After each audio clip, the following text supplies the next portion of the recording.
Okay, isang magandang araw po sa ating lahat. So ngayon po ay papakita po natin kung paano po natin ida-download yung ating bagong ESAT form, at the same time kung paano po natin i-fill up yung ating bagong form, no, ng ESAT, no, sa ating po new RPMS in the new normal. Okay, so una po, puntahan po na natin yung ating resources, no. So mada-download po natin sa bit.ly/rpms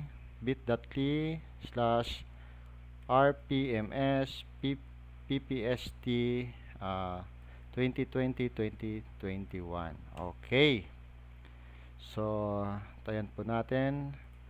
Okay, so very important po na yung gagamitin po natin account ay isang DepEd account po. Ayan, so ito po yung makikita natin. So click po natin yung other associated tools. Ayan, at makikita nyo po na meron po sa ESAT. So i-click po natin si ESAT, and ito po, ida-download po natin itong si ESAT collection file for teachers. So andyan po yung manual at andyan po yung ating form, no, na naka-zip file. So i-download lang po natin ito. So file, download po natin, at antayin lang po natin na mada-download po successfully yung ating file, no. Okay, ayan po. So dada-download na po natin. So check na po natin sa ating folder, no, sa ating file, kung saan po naka-download yung ating ESAT collection file. So ito na pong consolidation file, no, just like po nung nakaraan po, di ba po, yung ating mga school heads or the school ICT, sila po yung nag-consolidate ng file, but unfortunately wala pa pong laman, so antay-antay lang po muna tayo. So what is the important now is yung collection po, no, ng ating ESAT. Okay, so punta po tayo sa downloads. Ayan po, so ito po yung file po. So i-extract lang natin. So yun po yung first na gagawin natin, i-extract natin. So click po natin extract all, then browse po, lalagay po natin dito sa desktop. So select po natin yung desktop, yung folder na desktop, select po, and automatically after nyan, balik tayo sa ating desktop.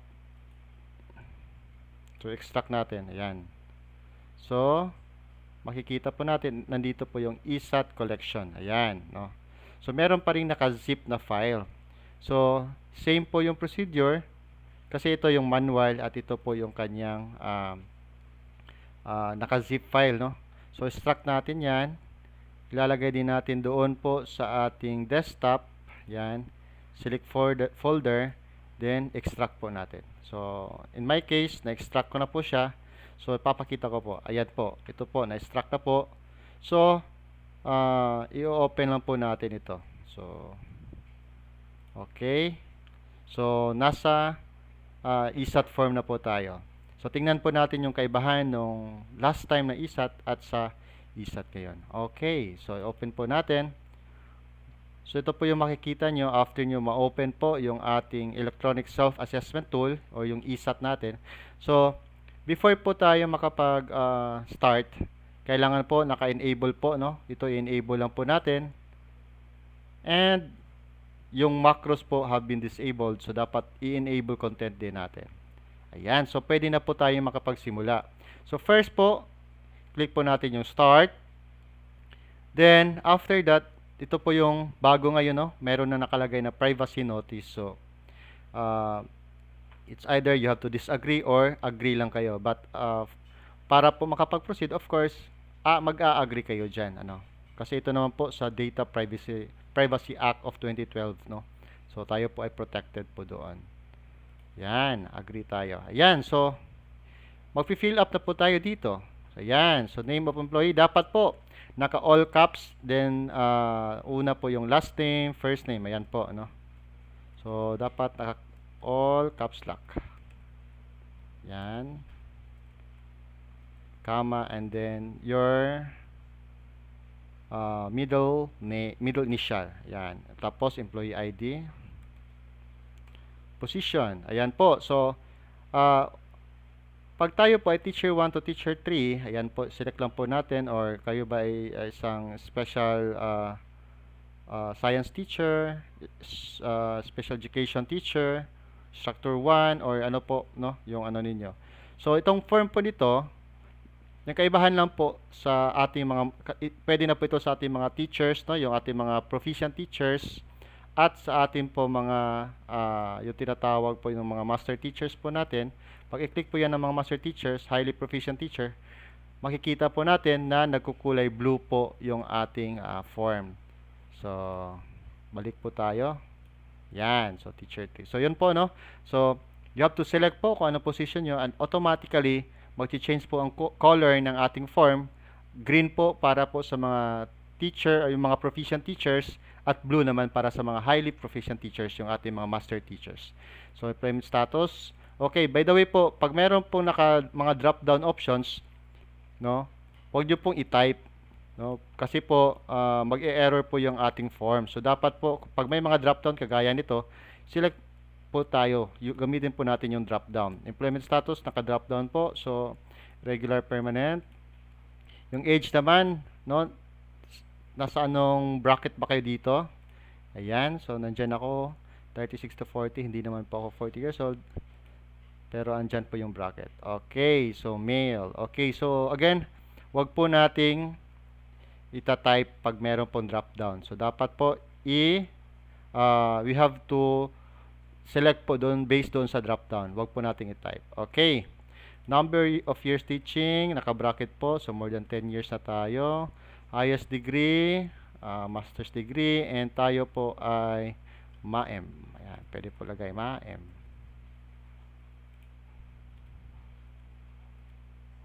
MAEM, ayan. Dito po, bago po yan, kung titingnan natin sa drop-down, wala pong nakalagay. Kasi, dapat po, iset po na natin yung ating curricular classification. So, dito muna tayo, Region 11. Region 11. Ayan, Davao Region. Division of Tagum City. Hanapin yung division. Ayan. Dito naman po sa district or municipality, you type in the municipality your school belongs to. So, Tagum na lang ilalagay natin, no? Yan. Yan, school ID. So, tatype niyo yung school ID niyo, school name. Yan. Pwedeng ganyan na lang po, no? Then, school type. So, urban ba o rural? Yan. So, tatype po natin dyan. Or ilalagay po natin. Depende po sa kung anong school type tayo. Then, school size, small, medium, large, or very large po ba tayo? Ganyan. Tapos, dito po sa curricular classification, ito po yung pinaka-importante para po yung level taught natin ay malagyan dyan, no? So, tayo po ay kinder to grade 6. Ayan. So, meron naman po dyan kinder to grade 10, kinder to grade 12. Say for example, doon po sa ating mga integrated school, ito po, kinder to grade 12 po. No? Ayan. So, pipili lang po tayo dito kung ano po yung ating curricular classification. So, in my case po, tayo po ay nasa kinder to grade 6. Ayan. So, balik tayo dito. Automatically, may nakalagay kindergarten or elementary. So, tayo po ay nasa elementary. So, ilalagay po natin. At, anong grade level po kayo? Ayan. So, ako po ay nasa grade 5. So, grade 5 po ilalagay ko. Then dito po, areas of specialization. Okay, so tayo po ay nasa college, so meron po tayong area of specialization. Kagaya ko po, yung area of specialization ko ay mathematics. So, kung wala naman po tayo, din wag lang po lagyan. Ano? Ayan. Then, you can tick all the boxes that apply. No? Especially po doon sa ating mga secondary school. No? Kasi meron silang major at minor. Okay, and then dito tayo sa box na ito. Yan, dito tayo sa box na ito. Subjects taught. Ano ba yung tinuturuan natin for this school year? So, ako, I am teaching mathematics and EPP. Ito po. Yan. So, click lang po natin yung next.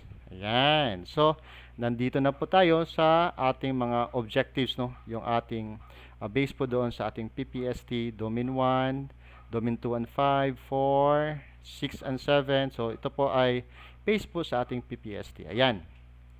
So, instructions. So, there are 2 columns for every objective.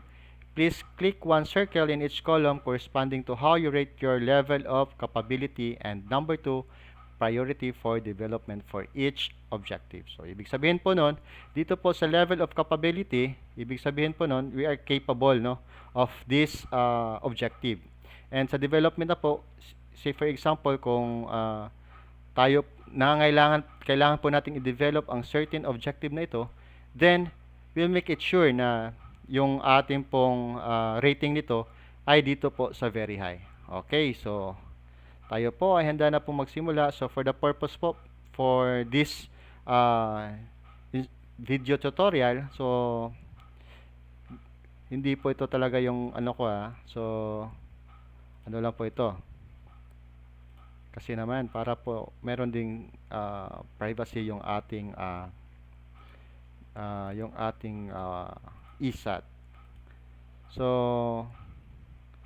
the result of this ESAT po is very confidential, no? So hindi po pwedeng i-share po doon sa ating mga mga kasamahan. Now, ito yung bago ngayon, no? In the space dito, you may want to make some personal comments about your practice and the objectives on this page. So, pwede po tayong mag-comment dito po. So, double click lang po natin, then pwede na po tayong magsulat dyan, no, kahit ano po. Ayan. Then, after, click na po natin yung next. Ayan.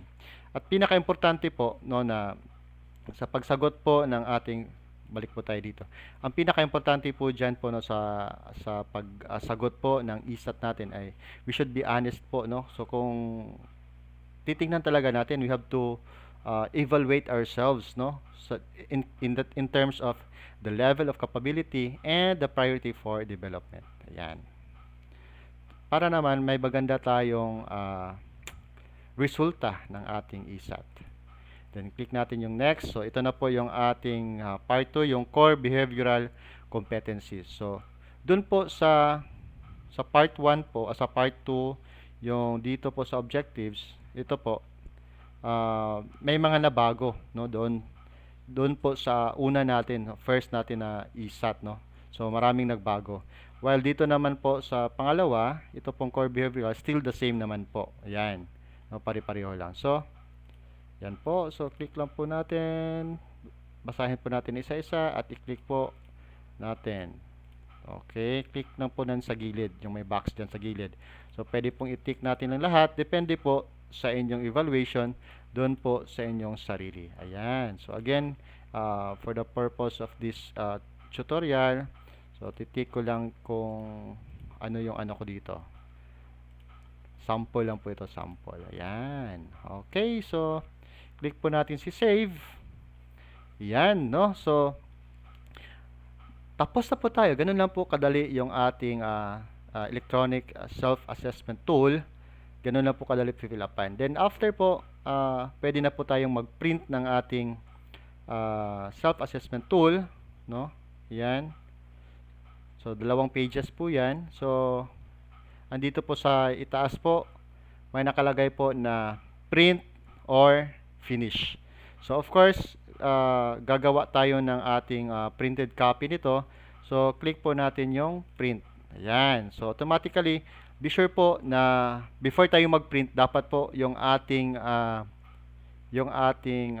computer or yung ating laptop or yung ating gadget ay connected po doon sa ating printer, no? Now, may nakalagay po kung hindi po nagwo-workout yung ating, especially po yung ating printer ay hindi po yun yun po yung default natin na printer na ginamit, no? So ang gagawin lang po natin is control P lang po natin. Ayan. So control P po tayo, tapos select po kung anong ang available na printer sa inyo. Ayan. Tapos click lang po natin yung print. Ayan. Then after po nakapag-print na po tayo, then click lang po natin yung finish, and then maglalagay po tayo ng password, no?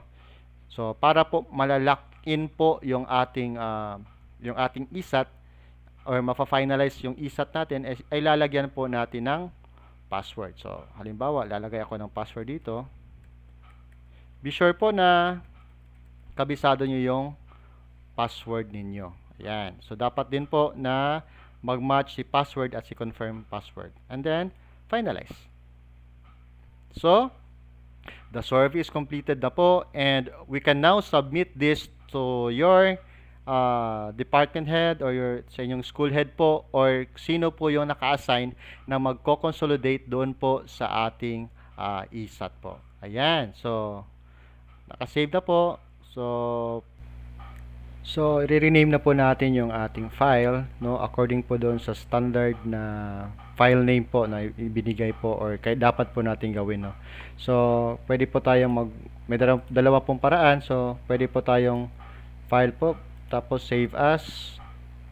Then, ayan po, no. So, kung nakikita nyo po, yung ating po dapat po nakalagay prescribed ESAT SY 2020 to 2021 dash yung level po, so elementary or secondary, dash yung ating last name, tsaka yung ating name. At pagkatapos po ay isi-save po natin. Yan. So, already exist naman po yan. So, cancel na lang po kasi yan naman po yung ating file name. So, yun po yung unang paraan po para i-rename po yung ating file name. Ayan po. So, very important po yan, no, para po mas madali po, at the same time doon po sa pagko-consolidate po, madaling pong ibasahin po, no, ng database. Ayan. Or, pwede naman po, no, so i-close natin. Pwede rin po na dito mismo sa file, i-rename natin. Just press po yung ating F2 at i-change po natin yung file name. At automatically mag-change na po yan according po sa format, no. Ayan. Okay, so I guess yun po yung ating kung paano po i-administer yung ating bagong DepEd Prescribed Electronic Self-Assessment Tool for school year 2020 to 2021 in time po ng COVID-19 pandemic. So, maraming salamat po, at hopefully po nagustuhan nyo po yung ating presentation sa araw na ito. Maraming salamat.